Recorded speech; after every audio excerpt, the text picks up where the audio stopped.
সুপ্রিয় দর্শক আসসালামু আলাইকুম, কেমন আছেন আপনারা? নিশ্চয়ই ভালো আছেন। আজকের ভিডিওতে আপনাদের সবাইকে স্বাগত জানাচ্ছি। আজকে আমি আপনাদের সাথে শেয়ার করব ডেলিভারি ডেট পার হয়ে গেল আপনার করণীয় কি। চলুন মূল ভিডিওতে যাওয়া যাক। বাই দ্য ওয়ে, মূল ভিডিওতে যাওয়ার আগে একটা কথা বলি, আমি আমার চ্যানেলে pregnancy related, specially normal delivery related অনেক ইম্পর্ট্যান্ট তথ্য ভিডিও আকারে শেয়ার করে থাকি। এই তথ্যগুলো আমার পার্সোনাল এক্সপিরিয়েন্স ও আমার ডক্টরের সাজেশন থেকে নেওয়া। তাই আমার চ্যানেলটিকে যদি একবার আপনারা ভিজিট করেন, তাহলে আপনারা আপনাদের প্রশ্নাতীত মনের অনেক প্রশ্নের উত্তর পেয়ে যেতে পারেন। আমন্ত্রণ জানাবো আমার চ্যানেলটিকে একবার ভিজিট করে দেখার। এবারে চলুন মূল আলোচনায় যাওয়া যাক। আমি শুরুতেই বলেছি আজকে আলোচনা করব ডেলিভারি ডেট পার হয়ে গেলে আপনার করণীয় সম্পর্কে। দেখুন, আমরা সবাই জানি যে সিজারটা হচ্ছে প্রি প্ল্যান। এখানে ডাক্তার আপনাকে নির্দিষ্ট একটা সময় দিয়ে দেবে, সেই সময়ে আপনি সিজারটা করিয়ে নিতে পারবেন। কিন্তু নর্মাল ডেলিভারিটা হচ্ছে সম্পূর্ণ একটা প্রাকৃতিক পদ্ধতি। এখানে পেইন ওঠা থেকে শুরু করে ডেলিভারি হওয়া পর্যন্ত প্রতিটি ধাপই কিন্তু প্রাকৃতিকভাবে সম্পন্ন হবে। তাই জোর করে ডাক্তার দিয়ে কোনোভাবেই কোনো কিছু করা কিন্তু সম্ভব নয়। নর্মাল ডেলিভারির জন্য আপনাকে জাস্ট অপেক্ষাই করতে হবে পেইন আসা পর্যন্ত। এখন অপেক্ষা করতে করতে দেখলেন যে আপনার ডেলিভারি ডেটটা পার হয়ে গেছে, মানে প্রথম কনসিভ করার পরে ডাক্তার আপনাকে যে ইডিডি বা এক্সপেক্টেড ডেলিভারি ডেট দেবে, সেই সম্ভাব্য ডেলিভারি ডেটটা যখন পার হয়ে যায়, তখন অবশ্যই কপালে একটা চিন্তার ভাঁজ পড়ে। কি করবেন, এটাই মনে প্রথম প্রশ্ন আসে। প্রথমেই নিশ্চিত করতে চাই যে ডেলিভারি ডেটটা যদি পার হয়ে যায়, ঘাবড়ানোর কিছু নেই, টেনশন করবেন না। এটা হতেই পারে, এটা স্বাভাবিক ব্যাপার, অস্বাভাবিকের কিছু নয়। যারা প্রথমবার মা হন তাদের মধ্যে এগুলো নিয়ে প্রশ্ন বেশি কাজ করে, ভয় বেশি কাজ করে। কিন্তু টেনশন করবেন না। টেনশন করলে বরং বেশি ক্ষতি হবে, কেননা টেনশন করলে প্রেশারটা ওঠানামা করে।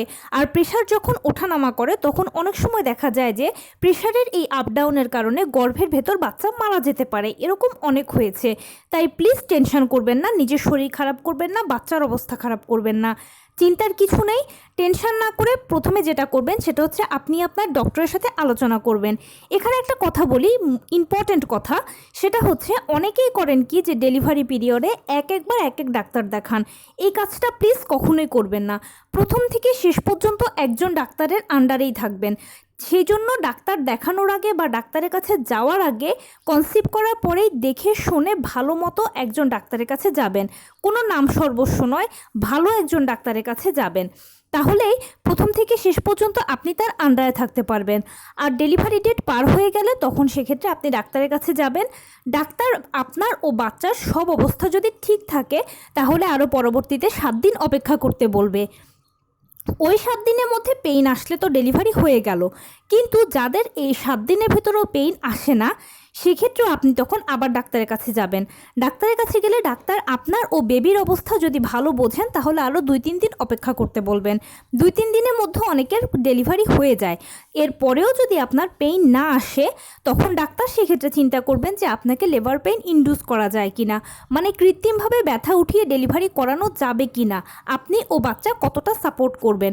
যদি দেখা যায় যে না, ঠিক আছে, আপনি ও বাচ্চা সব দিক থেকে সাপোর্ট করছেন, তখন সেক্ষেত্রে আপনাকে কৃত্রিমভাবে লেবার পেইন দিয়ে ডেলিভারি করানোর চেষ্টা করা হবে। অনেকেই এই ক্ষেত্রে জিজ্ঞেস করেন যে কৃত্রিমভাবে লেবার পেইন দিয়ে ডেলিভারি করানো হলে সাকসেস রেট কতটুকু।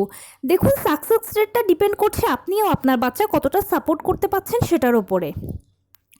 এরপরেও যদি দেখা যায় যে অনেকে ডাক্তার মনে করেন কৃত্রিমভাবে লেবার পেইন ওঠানো যাবে না, সম্ভব নয়, তখন সেক্ষেত্রে সিজার করাতে হবে। তাই ডেলিভারি ডেট পার হয়ে গেলে চিন্তা করবেন না প্লিজ। তবে একটা কথা হচ্ছে, সাধারণত 37 থেকে 40 সপ্তাহ হচ্ছে নর্মাল ডেলিভারি আদর্শ সময়। ডেলিভারি যদি হওয়ার হয় তাহলে এই 37 থেকে 40 সপ্তাহের মধ্যে হয়ে যাবে। এখন 40 সপ্তাহ যদি পার হয়ে যায়, তখন সেক্ষেত্রে আর অপেক্ষা না করাটাই বুদ্ধিমানের কাজ। কেননা এরপরে, মানে 40 সপ্তাহের পরে বাচ্চাদের ওজন কমতে থাকে, অক্সিজেন লেভেল কমতে থাকে, প্লাস বাচ্চারা মায়ের গর্ভে টয়লেট করে দেওয়ার একটা বড় প্রবণতা থাকে। আর একবার যদি বাচ্চা টয়লেট করে দেয়, তখন সেক্ষেত্রে বাচ্চা সেই টয়লেটটা খেয়ে ফেললে বাচ্চা কিন্তু মারা যাবে। সেজন্য 40 সপ্তাহের পরে খুব বেশি রিস্কে থাকতে চান না ডাক্তাররা, তখন সিজারের পরামর্শই দিয়ে থাকেন। তো এই ছিল আজকের ভিডিও। কেমন লাগলো বলুন।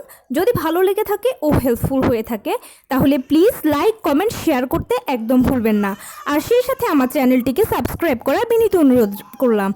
পাশে থাকা বেল আইকনটি ক্লিক করে দেবেন, যেন আমি ভিডিও আপলোড করার সাথে সাথে আপনারা নোটিফিকেশান পেয়ে যান। যদি কোনো প্রশ্ন থাকে কমেন্টসে জানাবেন, আমি রিপ্লাই দেব।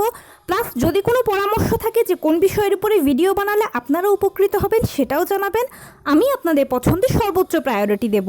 ভালো থাকবেন, সুস্থ থাকবেন। আসসালামু আলাইকুম।